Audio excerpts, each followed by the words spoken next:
go to see a doctor 7 times less than a woman. Women go to doctors 7 times more. So, woman's contribution to a child happens during pregnancy because her eggs are all there when she's born as a baby. First of all, it is true that fertility rates are dropping, and in the last few years, it's picking up speed. But this has been observed for over 20 years. The amount of chemicals that people are getting in their bodies definitely affects the sperm, about the ability to produce good sperm, and the other things that go with it.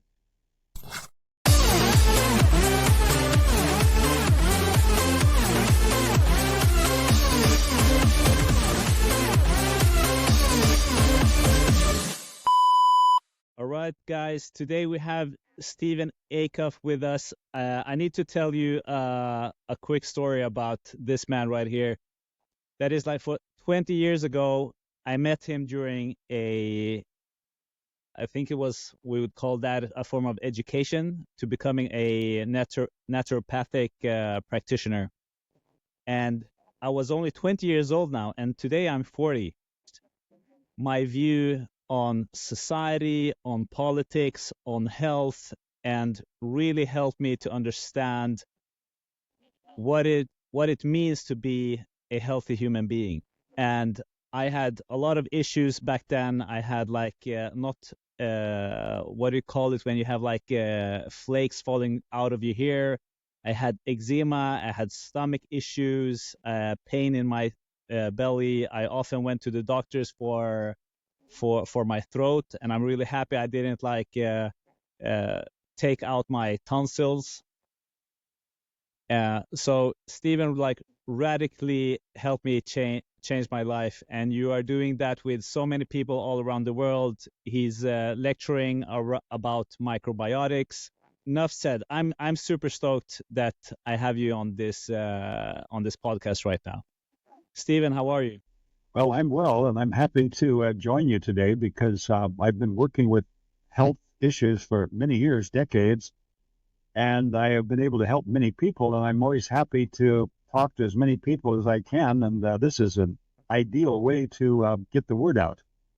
Yeah, and thank you for being here. So me and my wife, we actually consulted with you because we weren't having any kids. And it took like 4 years, and we were doing like all types of we won't call them experiments, but alternative treatments, conventional treatments. We were doing like everything, and we consulted you. We started fixing her like nervous system, getting it like so she could be like more calm, getting her values with the thyroid levels right, and eventually now we have 3 kids. They're happy, they're healthy, they're running around playing outside here.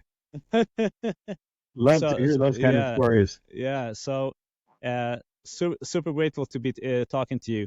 So but you know so much about health, the politics around health, the money around health, but I wanted us to focus in on men's health today, because that we are not so vocal about the suffering of men today as we are about other groups of people. Do you agree with that, or are you seeing something else? No, absolutely right. Men go to see a doctor 7 times less than a woman. Women go to doctors 7 times more. So men tend to not think so much about their health. Of course, a woman's body is more complicated, so they do have more reason to go. But men tend to just neglect themselves, and the general interest in health is less. Yeah.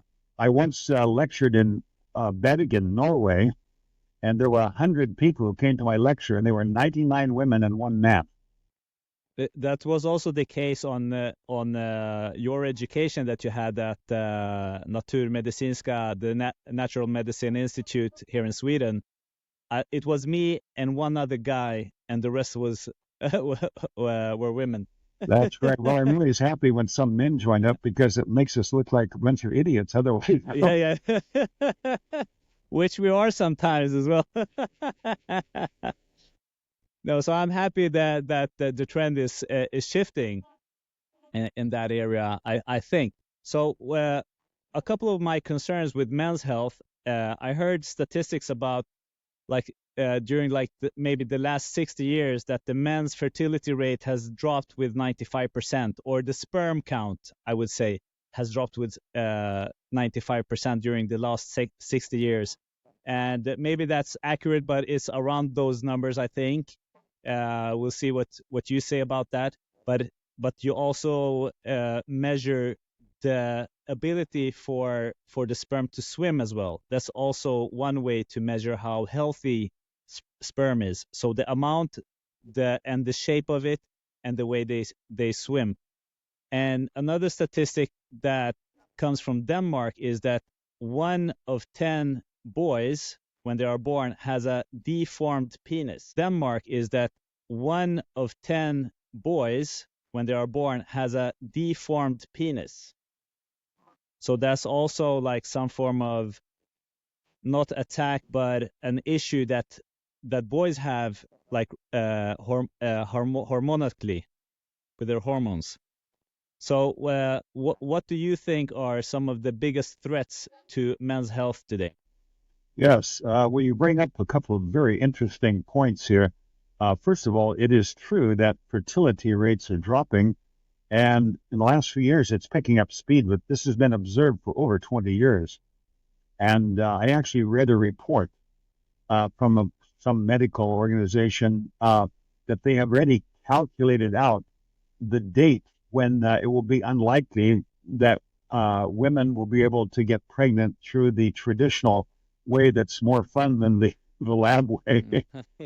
And, they've already calculated that delta because it's just dropping every year. And you see, essentially, men and women are opposites. Think of the yin and yang of the traditional Chinese thinking. They're opposites. A woman's contribution to a child happens during pregnancy because her eggs are all there when she's born as a baby girl. The man's contribution is at conception because once the child's conceived, he has no more say in that. So it's really what his health at the time of conception that decides things. And the health condition is getting worse. So we do know that fertility is going down, and it's part of the whole degeneration we see in society today. We know that the amount of chemicals that people are getting in their bodies definitely affects the sperm, about the ability to produce good sperm and the other things that go with it. So we have nothing less than a total disaster for the future of mankind. And this is also reflected, as you mentioned, in the deforming of the penis among baby boys, because many of these environmental toxins are actually xenoestrogens. Xeno spelled with an X, meaning it's outside of the body, just coming in from outside sources. Things like plastics and many chemical products actually break down into these estrogens, and the body is being overwhelmed with estrogens. So this, first of all, is going to be bad for girls because they menstruate earlier, they begin the menstruation earlier, which is a fact. But for boys, of course, this is stopping their male development.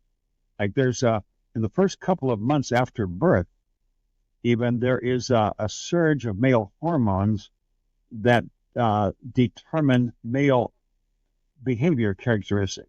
As I'm sure most people know, men do behave differently than women, in spite of all attempts to make it all sound like the same. It's not, and I've been around a long time, and I can see just there is definitely differences between them.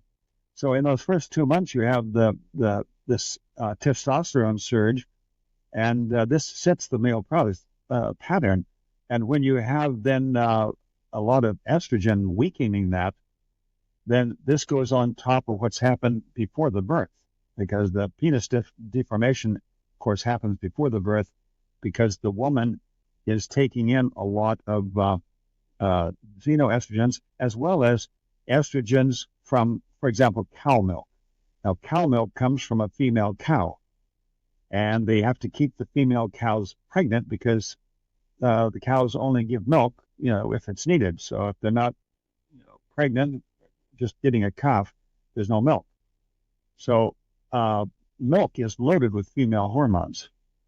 So the more milk and cheese and ice cream and yogurt people eat, the more female hormones they take up. And this is not good for women because it increases breast cancer risk. But for men, it's even more disastrous because it's neutralizing the whole male development. Now, I'm a great admirer of the female form, but I wouldn't want to have one myself. I got you there. So I want to. You brought up something that like we are trying to say, indoctrinate us to not see that there's a difference between male and females. And you were saying that there is a difference. I also agree that there is a difference.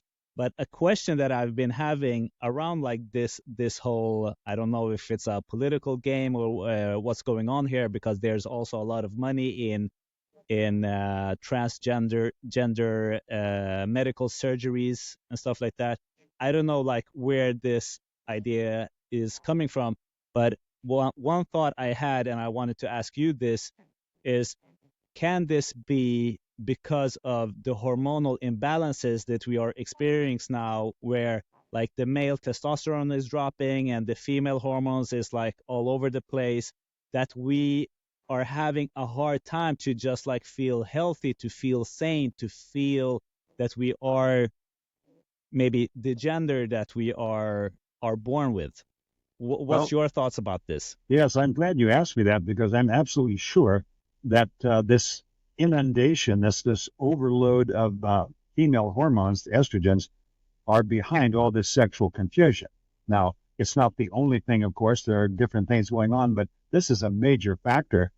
And when I mentioned this in a podcast I did in Berlin, they actually edited out that because he thought it was politically too hot to handle. We And will not edit this out. We will keep this, and if we get canceled, we will get canceled with our chest held high. We will yeah, stand up for truth here on this podcast. yeah, we live in a weird world now where there's this censorship. Some things are not supposed to be. It's crazy. And this whole transsexual thing just shows how far degeneration has gone. And the uh, uh, the whole confusion thing comes from the fact that the male essence is not being properly nourished, and we do this above all with the food we eat. It determines our hormones, and hormones are nothing to fool around with. In the U.S. now, you mentioned the money behind all this. In the U.S. now, the prescription of puberty blockers is going out of sight. It's millions of dollars.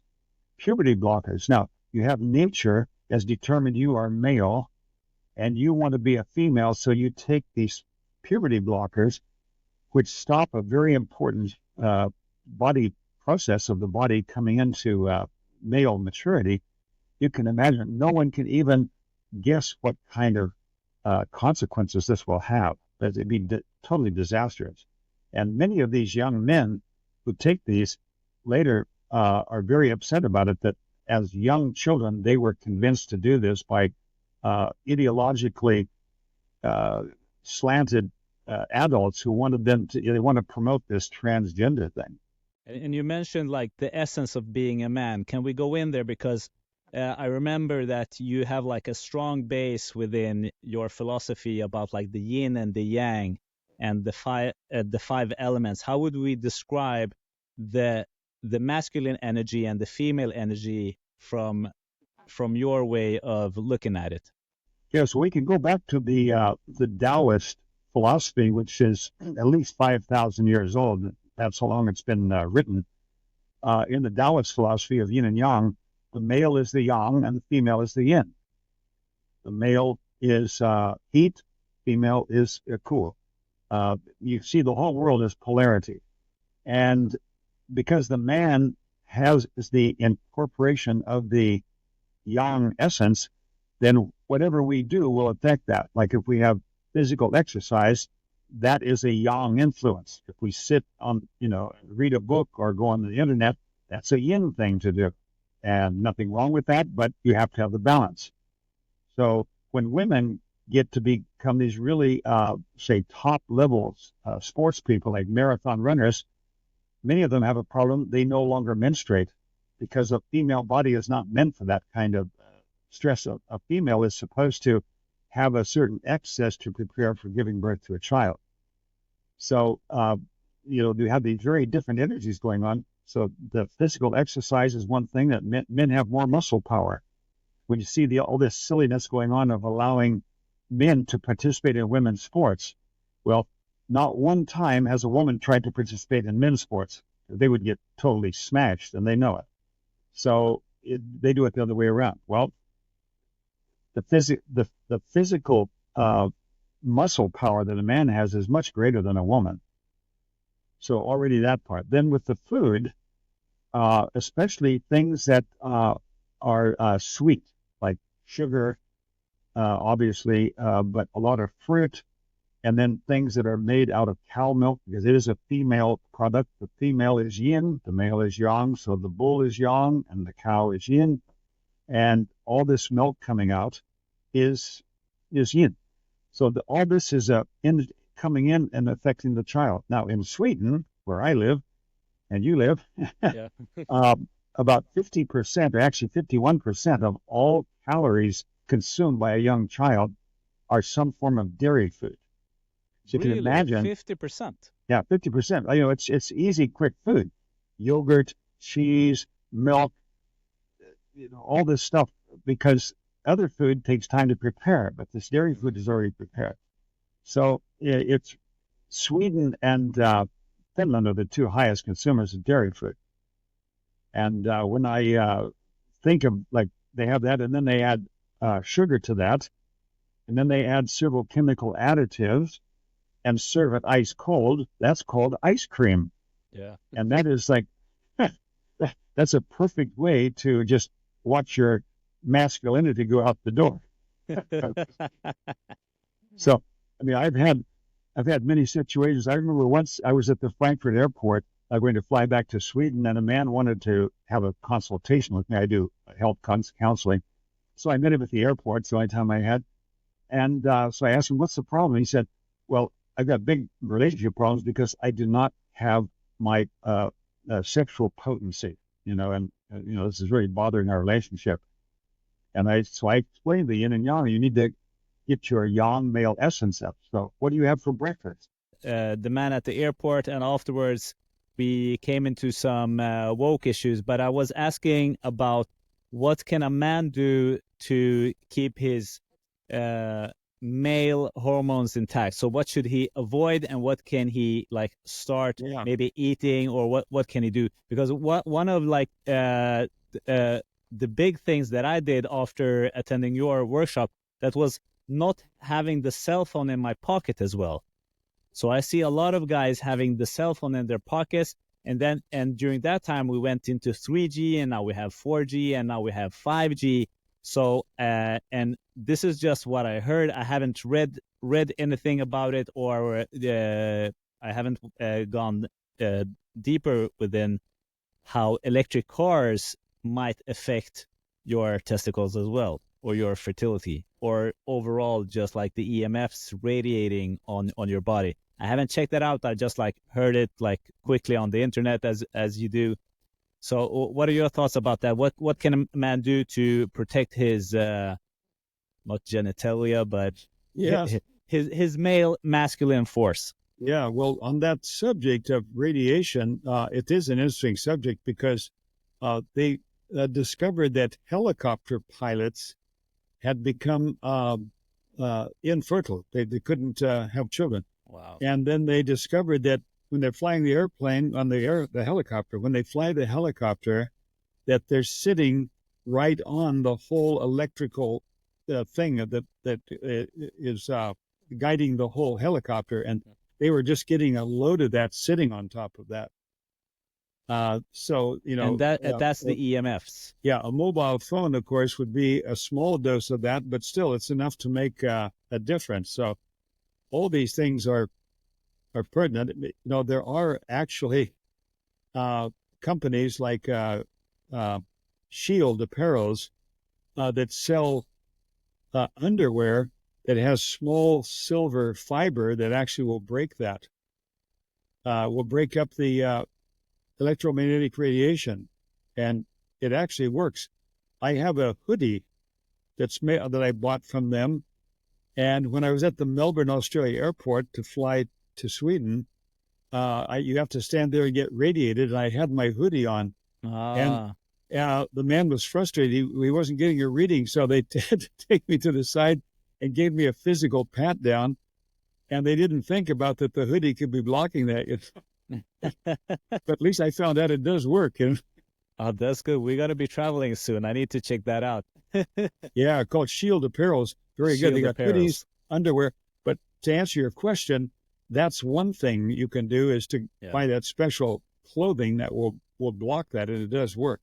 Hmm. But there's so many places you can get zapped by this radiation. So what you do is spend as much time as possible, like in the forest or just outside of any kind of area where there is the radiation. Now, I know sometimes I go out to a cottage outside of Stockholm in Sörmland, and I always notice that I sleep better there because here in the apartment where I sleep, if I go and look at the number of Wi-Fi signals. possible internet connections I can have, it's sure like 10 or 12, all these neighbors, and you're picking up all that radiation. And out there in the forest, when I go to bed, I turn off the internet connection that's totally free. And the feeling the next morning is just total regeneration. And one thing to remember on this subject is that our sexual energy, our fertility, all of this is a kind of excess energy. We have to have the basics for good health, and then the body puts in the extra into this, which is not necessary for survival. Mm. So when people feel that this is weakening, it's a sign that their body is now weakened in general, not only the male sexual part, because the body is now saving us resources to keep the body just functioning. And so everything that people do for general health will contribute to that strength. So, by eating the right food, by physical exercise, and several things you can do, crystal things, they affect radiation. Have a crystal in your pocket. There are many things you can do that will deflect that. But when you have this good basic health, you're more resistant. Resilient is probably a better word. Resilient, so you're able to handle the burdens that come at you. So you touched on like eating like good food, and what was so astounding during your workshop or your 2 day, what do you call it, like education, was how like mind blowing all of your suggestions were. Like and people were defending their favorite foods like tomatoes and yogurts and milk, and talking about, well, I will get calcium deficient if I don't eat my milk every day, and and so on and so on. So you meet a lot of these objections, and we now have like the animal-based diet, the carnivore diet, the vegan diet, the paleo diet. We got like so many different diets, and you went like through a lot of like different diets and pointed out what was good with these diets and what are not as healthy with these diets. Where are they lacking? So I'm currently now going on like 1 month of animal-based diet. So I'm eating like fresh fruits a little bit, mostly meat. For me, I'm doing it because I've been feeling like really strong when I'm doing it. Like power, like I feel and I notice that my strength really increased. But it's also a way for me to just like reset that all the nightshades, of course, are gone out from the window. And a lot of the vegetables that has like their own toxins, as spinach and different greens that are not like fermented, and you are not like processing them in some way. You're not eating like the raw foods, which can give you some trouble if you're just eating them raw. So that is what I'm just like doing during a month of period. But after this month, I don't know if this will be sustainable. How could I like transition to like uh to a more sustainable or healthy way of eating? Well, the first thing you would want to think about is that right now you want to eat a lot of kale. That's your best help because only carbohydrate plant food has fiber. So animal quality food always means low fiber. In fact, that itself is zero fiber. But if you eat fruit, you get some fiber. And there are different kinds of bacteria that develop in our gut, and the bacteroids are the kind of bacteria that develop when you have a high animal food portion. Yeah. And they produce something called LPS, lipopolysaccharides. These are toxic substances, and we get some of those all the time, but you get a lot of those with the bacteroids when you got more animal food. And when you eat the vegetables and the plant-based food, then you get lots of fiber, and the fiber itself promotes the other bacteria that are actually good. So that means that if you eat animal food, you need to take a lot of vegetables. But when you're trying to cut down on carbohydrates, that many people do when they eat the animal food program, so you'll avoid carrots and parsnips and sweet vegetables. But kale has very little calories. It's doesn't have much taste, but it does have some taste, but it's more of a bitter taste. But it fits well in a program that you have with animal food. So by having kale, just to mention one thing, it could be some other things too, but that's what would be a number one issue I would think about doing right now while you're eating the animal food. And then when you transition, I would still do a lot of that, because of all the foods, we'd say the highest nutrient density to the amount of calories, number one is kale, but also seaweed. Not liver and the red meat. Yeah, that's right. So are they not like more nutritionally dense than kale? So kale, what do you say about kale when you have like the biohacking community and the carnivore community saying that kale is a big threat for your thyroid, for example? So there are actually T-shirts where they say like kale is shit. Yeah, well, when I talked about nutrient density, it was in comparison to the calories. So all right, you have very few calories, and for those few calories, kale has the highest nutrient density. All right. As far as let's see, what was that second part you said there? Like that kale has can affect your thyroid. Oh yeah, that was right. The thyroid. That's in a bad way. Point, and because I remember you saying something about that as well, that you need to process the kale in some way. You would probably have to eat a kilo of kale every day to have any kind of effect on the thyroid. All right. And then it would only affect those who already have a thyroid weakness. All right. So that one gets blown out of proportion. The thyroid inhibiting effect is much greater with soy than it is with the cabbage family.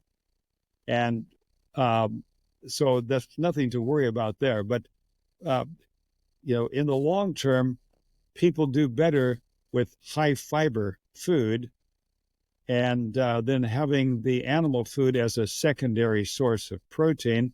So I find that the pulses or legumes like lentils, chickpeas, beans, these are the most important source of protein. In fact, recently at one of my internet newsletters, they reported a study that showed that the more beans and lentils and chickpeas people eat, the longer they live. All right. And that makes sense, really, because animal protein is acid forming. So you've got sulfuric acid, nitric acid, phosphoric acid. Those are very strong acids compared to, say, citric acid in the lemon. Mm. And the body has to bring up a lot of alkalinity to buffer those strong acids. And then, of course, the problem with the lack of fiber. So sometimes the higher animal food program is needed, especially if people have SIBO, which is the small intestine bacterial overgrowth. People get this bacterial overgrowth in the small intestine, and they can hardly eat anything that I would consider to be good long-term food. They don't handle whole grains, beans, sweet vegetables, because the bacteria in the small intestine already react to it, and these bacteria should be in the large intestine. So then having a animal food program is really necessary to even beat that, because as soon as you eat something good, you react to it. I think Jordan Peterson suffered from like so many different, if you know about Jordan Peterson, he's like one of the biggest opponents to the whole woke culture, I think. So, but he's been on the carnivore diet for he only eats beef and salt. That's the only thing he eats. So not chicken doesn't go for him. Pork he can't eat pork. So he only eats like meat and salt and water. That's everything he eats. Yes. See, that's where the holistic view helps us, because the subject of food is very confusing. Yeah, definitely and, today. For example, if we look at our teeth, and we say, are these the kind of teeth that a plant eater or a meat eater has? So we'll look at cats, tigers, dogs, wolves, and we see that they have teeth to rip flesh. They don't have any chewing teeth like molars, these flat ones. So what kind of animals have the kind of teeth we have? Well, horses and sheep. So you see that the kind of teeth we have are made for plant food, but not solely. We're omnivores, but when people decide to eat a heavy meat program, they can say it doesn't go together with those teeth they've got, because you don't chew meat. I mean, I've tried that. When I chew whole rice, I can chew 30, 40, 50 times, and it gets sweeter the longer I chew it, because the enzymes in my saliva start changing those starches in the rice into a sugar.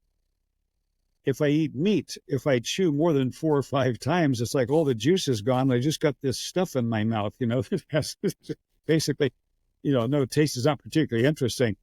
It's like, animals that have these ripping kind of teeth, they just swallow it down like chunks. They don't chew. And they also have a very short gut, because animal food becomes very toxic when you swallow it. And so the carnivores, the meat eaters, have short intestines so that they get rid of that fast, whereas plant eaters have a longer intestinal length. So everything speaks for that the kind of food that I eat, which is whole grains, pulses, chickpeas, lentils, beans, vegetables, that this is the kind of food that people are meant to eat. And I think I get a confirmation of that, because now next year I'll be 80 years old, and I haven't seen a doctor in 53 years. And I remember one of those, I had a group like some of the one that you attended. I had a group in Stockholm, and a young woman about 25 years old, and I was explaining like the kind of food that's good for you. She says, that's a lot of carbohydrate, Yeah. Well, I've been doing this for 50 years, and I haven't seen a doctor once. So obviously it's doing something good for me, because I talk to people all the time who don't get away without doctor's treatments. And so I just got a confirmation that when I eat the kind of food that I need, my body takes care of itself. And I add to that then the knowledge that I pick up. If we think about men's health, for example, we know that the more calcium a man eats, the higher the risk of prostate cancer.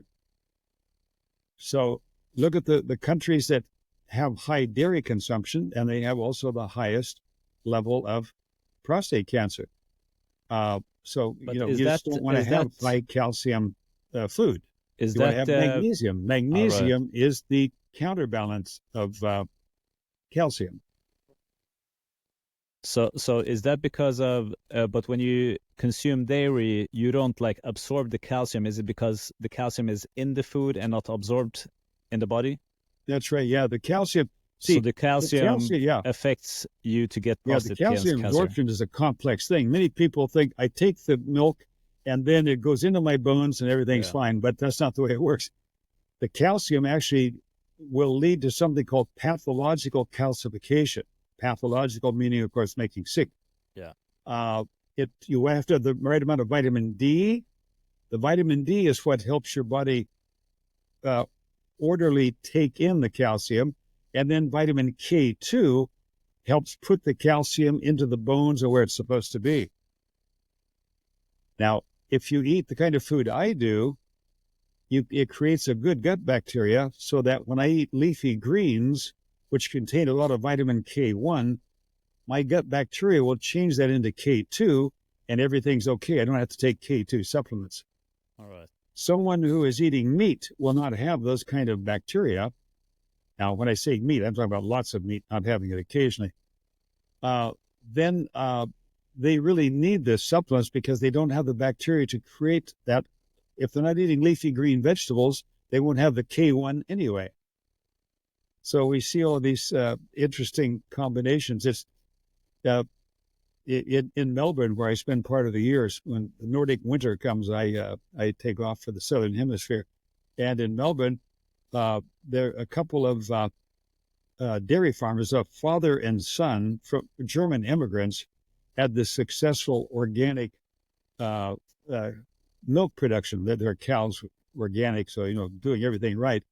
And first, the father got prostate cancer, and then his son a year later got prostate cancer. And everybody's like, what's going on here? They're organic farmers. And they live out, they're not in the city. And of course, when you've got an organic farm with organic milk, you're going to be drinking a lot of that. And whether it's organic or not, milk is not good for the prostate. And does it matter if the milk is raw, or because here you can't drink raw milk here in Sweden because I think it's illegal still. Yeah, that's right. But so raw milk, do you have any health benefits in drinking raw cow's milk? Well, let's say there's one less problem, and that is that to digest the milk, it takes enzymes. That's why the enzymes are in the milk. So when you pasteurize the milk, then the enzymes are gone. So you drink something that's basically not digestible, and that's what happens. People take this indigestible stuff in. Many countries, it is illegal to sell raw milk because of the potential of bacterial contamination. So in Australia, for example, if someone were to sell raw milk, there is a fine of 40,000 Australian dollars, which corresponds to about 250,000 Swedish crowns. So nobody does it. They got the idea, well, we're going to sell it as bathing milk, and then people can drink it. So then the government required that if you sell it as bathing milk, you have to add a chemical that will make you throw up so that you cannot drink it. All right. So this is heartbreaking news for the carnivore society. Well, it's when you think about, the title of my book is Eating the Wu Wei, and Wu Wei is living in harmony with nature. So if we think about the idea that mammals all produce the milk for their own young, and that the idea that I need this milk that's meant for a calf, I need that to get enough calcium, is absolutely silly, because only humans and their cats, get the calcium. No one else does that. And I know, I have 4 daughters, now adults, and, they never had any problems. They have no osteoporosis problems. In fact, they're quite healthy. Yeah. And, this whole idea about milk, calcium, it's all basically just a big advertising hype. So I want to circle back on one of the main issues with eating vegetables, legumes, and beans and chickpeas is when you are going on the animal-based diets, which includes some some vegetables, but they are actually considered as fruits like squash, avocados, and stuff like that. Is the issue they have is that like these vegetables, nuts, and beans contain anti-nutrients such as lectins, oxalates, and phytates, and that these compounds can bind to minerals like calcium, iron, and zinc, and potentially reducing their absorption in the body. And what I remember from you, and also what I've read in your book here, the Wu Wei, which, and you see all of my notes that I've been taking for the different recipes that I often go back to, is that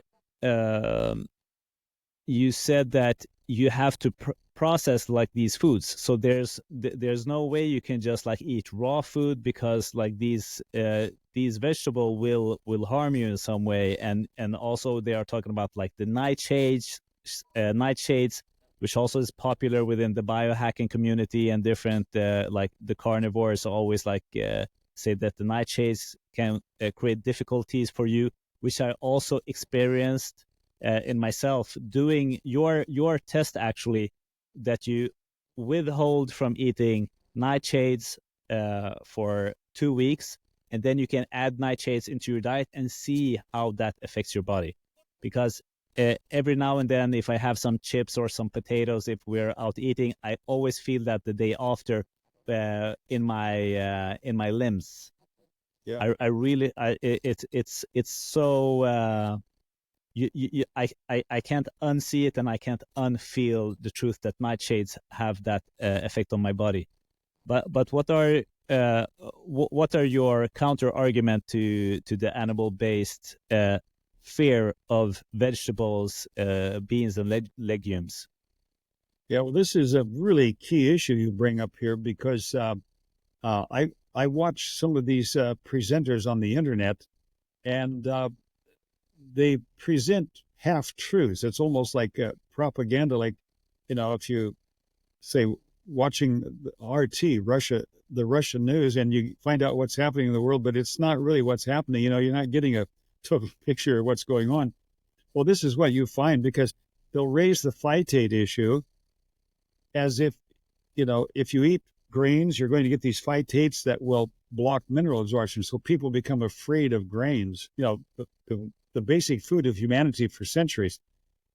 And what they don't tell you is that when you soak the grains, you dissolve the phytates. The soaking itself gets rid of the phytates. And that's why I explained that in the book too, because it's very important. The phytate issue comes all the time, especially people who do the ketogenic. Ketogenic is really big now.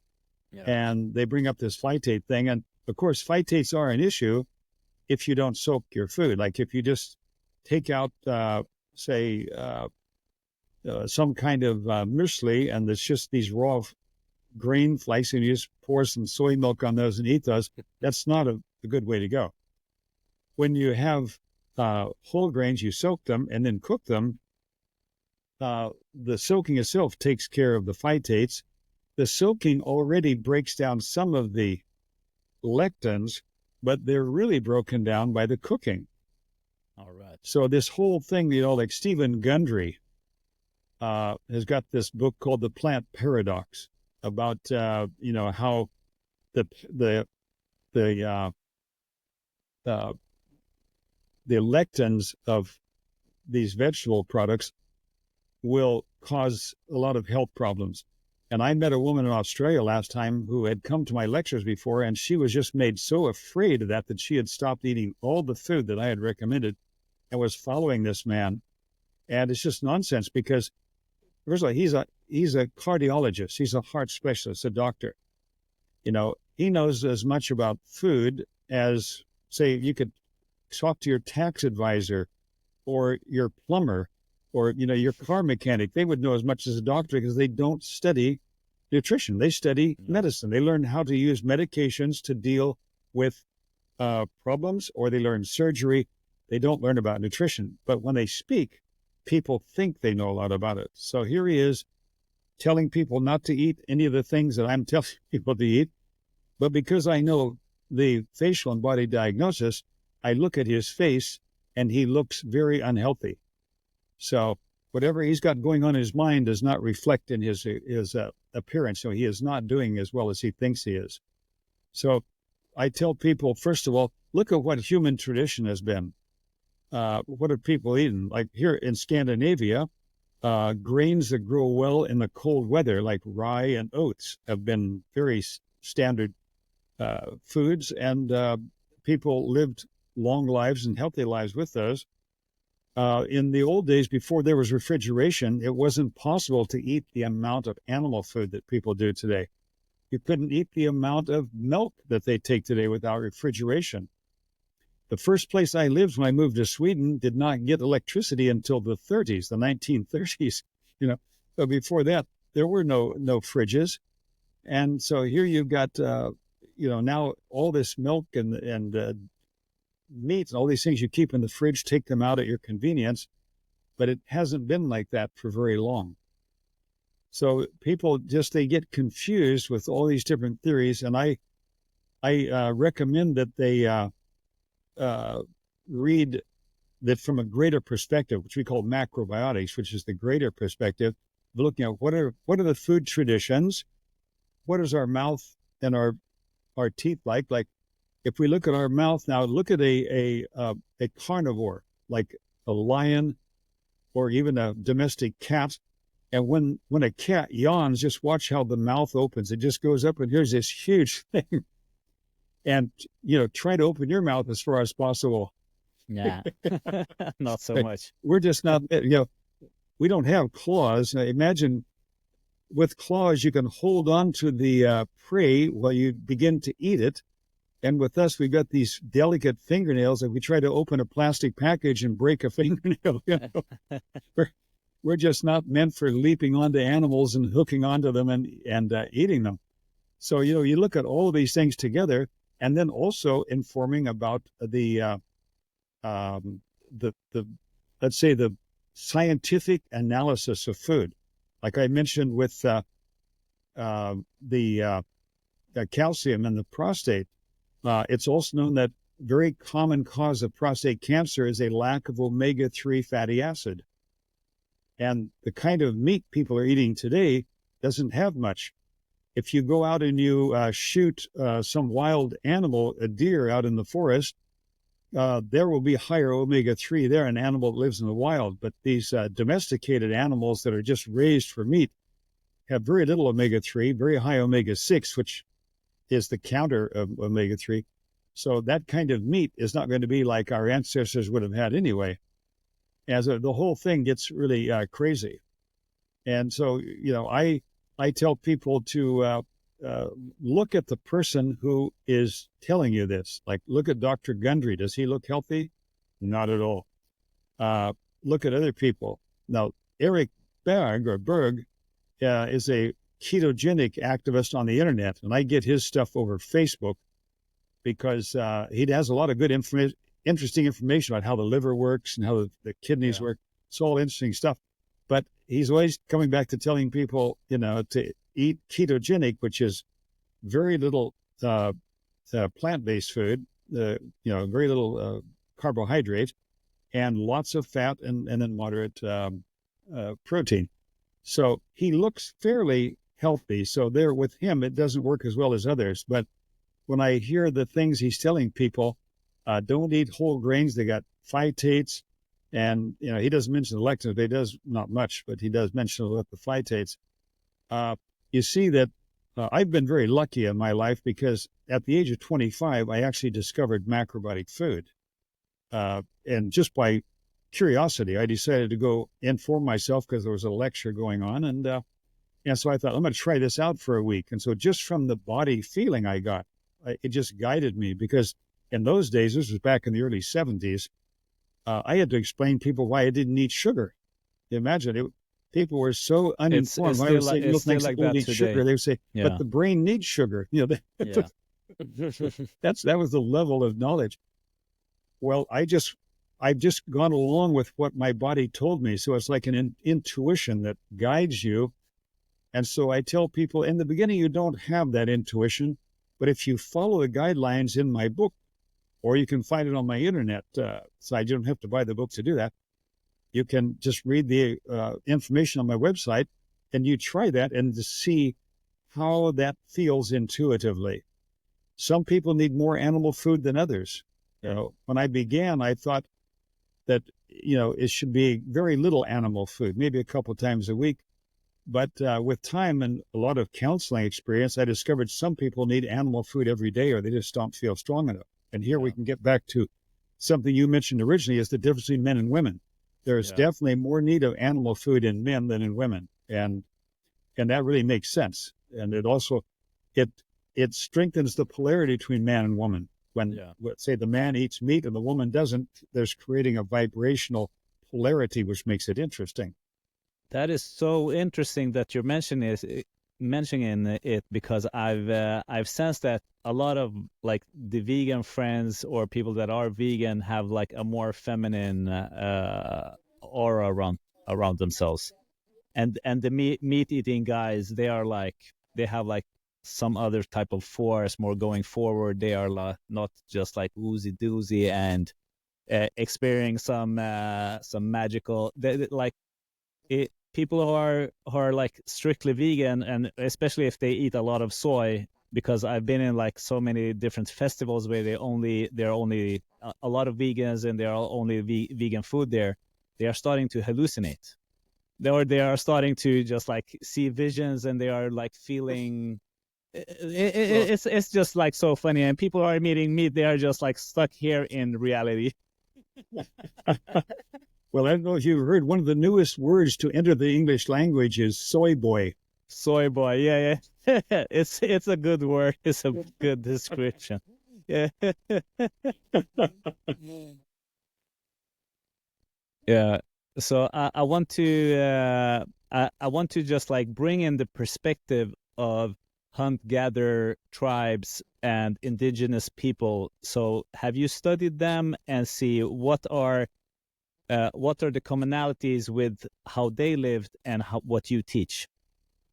Well, because often the carnivores, they are always referring to how the hunt-gatherer tribes has been living. They've been eating meat, they've been eating raw honey and dairy and a lot of fruit, no vegetables, basically.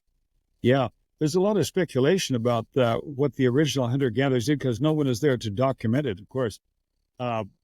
Like I come from the northwestern part of the U.S., where there's still a lot of Native Americans, are called Indians. And the border between Idaho and Oregon is the Bitterroot Mountains. And bitterroot is a plant that has something like a small potato, and it's bitter tasting, as it would sound. This was a basic food of the Indians. And so, they think of like, chasing the buffalo. Well, there were buffalo further east, but in the Pacific Northwest, there are no buffalo. What they had was salmon, especially coming up the river, the Columbia River from the Pacific. And they had these bitterroot, and that was, a very central part of their food program. And so you see different parts of the world, different patterns of it, how they were doing. But what we know is that those kind of living conditions, like there's no central heating, and, there's no real indoors in a way, just kind of primitive huts they're living in. A lot of outdoor activity is trying to find food. And so our life today doesn't really connect to that kind of thinking. What is interesting, though, also is that with scientific analysis, we can discover what's the best food for us now as people in the 21st century. As an example, if we look at animal food, there are two animal foods that don't have a negative effect on gut bacteria. Number one, fish. Number two, eggs. The egg is an interesting example of animal food, because whereas the other animal foods are muscle, they say it's, moving something, moving a leg or moving a wing or something, it's muscle tissue. The egg is a unit in itself, and it is perfectly well-balanced nutrition. And as I wrote in the book, the what is called the leftover residue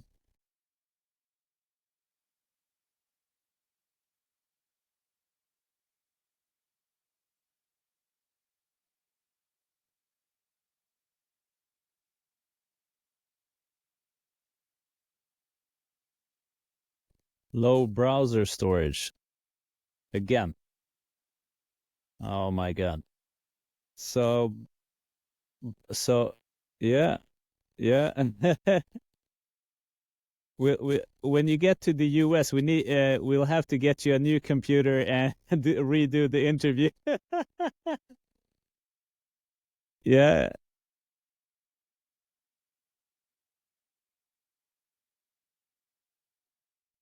yeah. We'll have to redo it then. So because we can go into like more topics, but it's been a lot of fun. Browser storage, I think that's something else than the storage on the computer. But uh,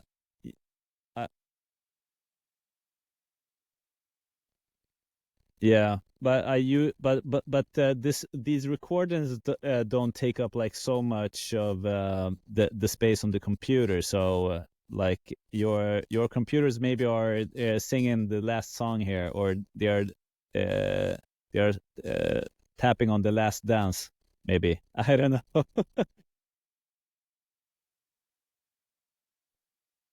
Yeah,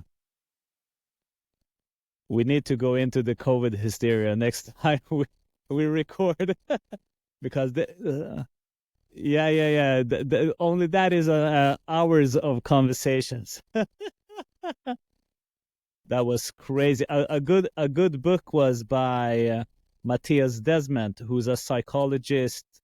He has a master degree in psychology and statistics.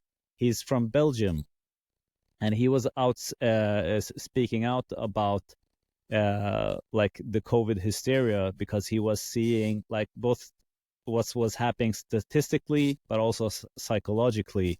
And then he wrote a book that's called, I think it was something about totalitarianism, on how this society is now creating a totalitarianistic state, and how we're doing that with fear mongering and like letting people have that free flow of anxiety. So once the COVID came and they were like making you latch on to a certain narrative, everybody just hung on to it because people were not feeling well in their own lives, because they were like always like fed with the stress and the politics from the news. And so it was like this perfect storm of getting people on board with their agenda. I'm gonna check out what the name of the book was. It was really good.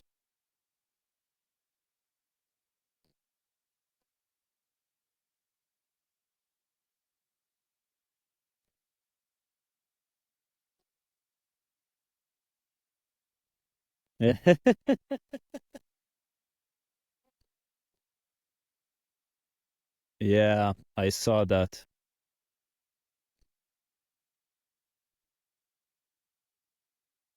Yeah, I saw some horrible videos from Australia.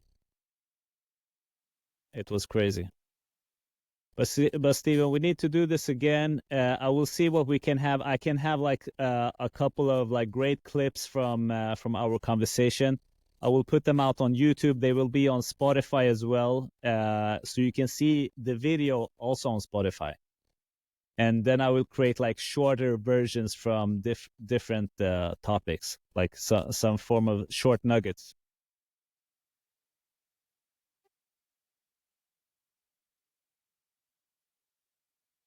Yeah, yeah, exactly. And now it's even shorter where we can have like the small clips that's 1 minute long as well. So this Riverside program is like you can do it within the program itself. So yeah,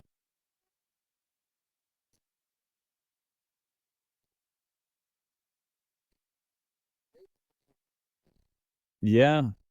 And I think it's like really sobering talking to you because I've been like listening just in my like social media feed. There's a lot of carnivorism, a lot of animal based diet, and like I've been trying it, but I'm always coming back to your suggestion from the start, because I feel that is good for my body. And there's a difference between me and Sarah. I feel that I need meat. I really thrive on meat, and her body, she says she likes to eat salads, and she can go eat them. But I try to stay away from chicken and pork. I don't eat, never eat pork, chicken, really rarely, because it's hard to get like free range and pasture raised chickens. They are a lot of them are fed with soy.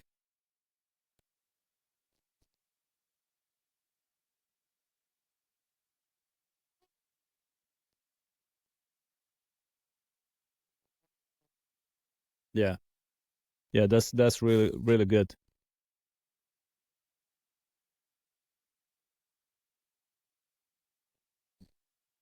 Yeah,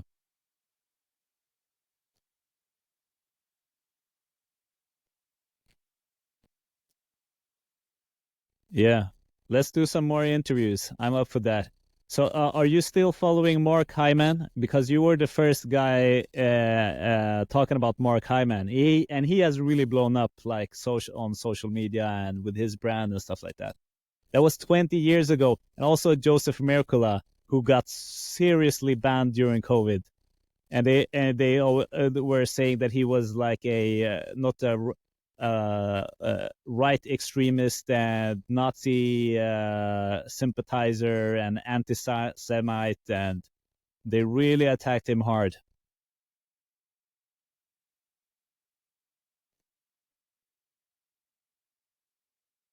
Yeah, I saw that. He was like number one or something. Yeah, yeah, he was that. Oh,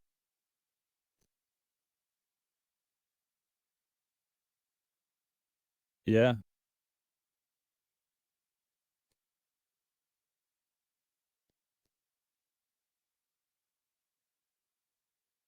no, James Kunstler.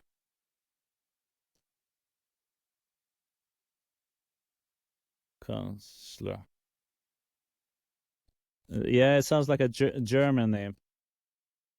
Yeah, all right. So how do you spell that? With the Ku Kunstler. All right. James Kunstler dot com.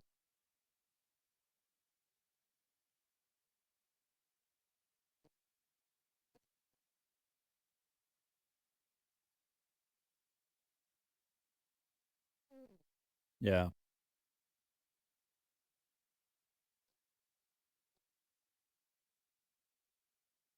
yeah. But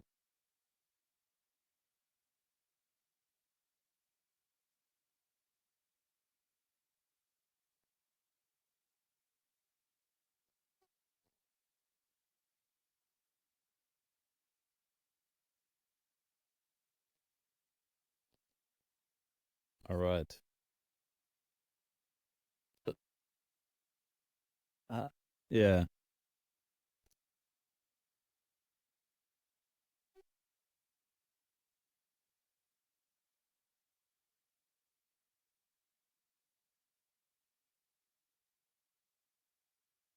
yeah, yeah. It's like the boiling frog. Yeah,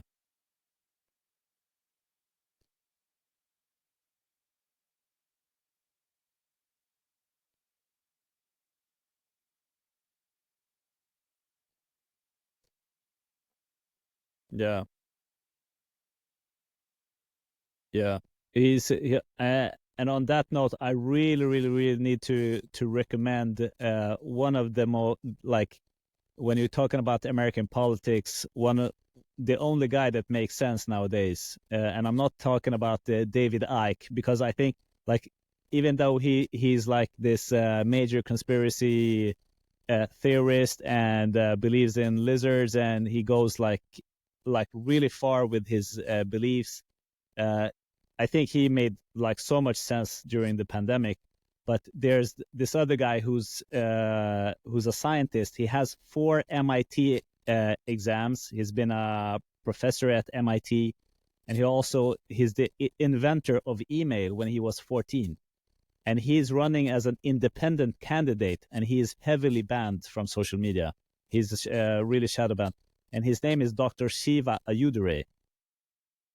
And he's not born in the U.S. and he has a video where he states why he can run as a president for the U.S. and he's really into the like what like vilken lag som tillåter honom att bli president.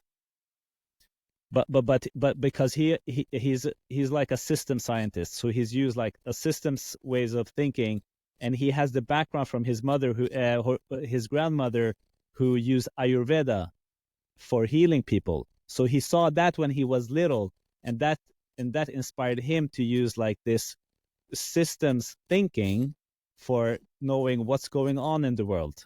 But he's not solely into Ayurveda, but he's really refreshing, and he holds no hostages when he speaks. He says it as it is and how he sees it. Even if it's not popular, his opinions. I'll send you a link to his YouTube channel because and you can just see his videos and choose the topics, because there's no one else that has been like clearer and more right, because he says it before everybody else says it and before it's popular, and so he's exposing like things way ahead of time, and his way of analyzing things is like really clarifying. I'll send you a link on Facebook. Yeah.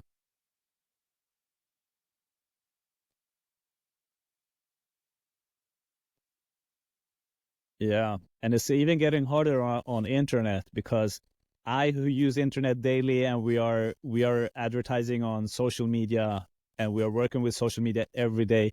So how controlled the information is on social media. So we really had to dig deep to get the information about COVID, see the videos that was going on in Australia, and no, we had like a small resistance movement here in Norrland to locally inform people with our newsletter, and we created websites that's called Corona Larmet to go out with information that was talking against the main narrative, just to not to say how it is, just to say that there's different information. Now, so we're living in exciting times, Steven. So I will edit some of these videos. I'll send it to you, and let's book another session when you get to the US.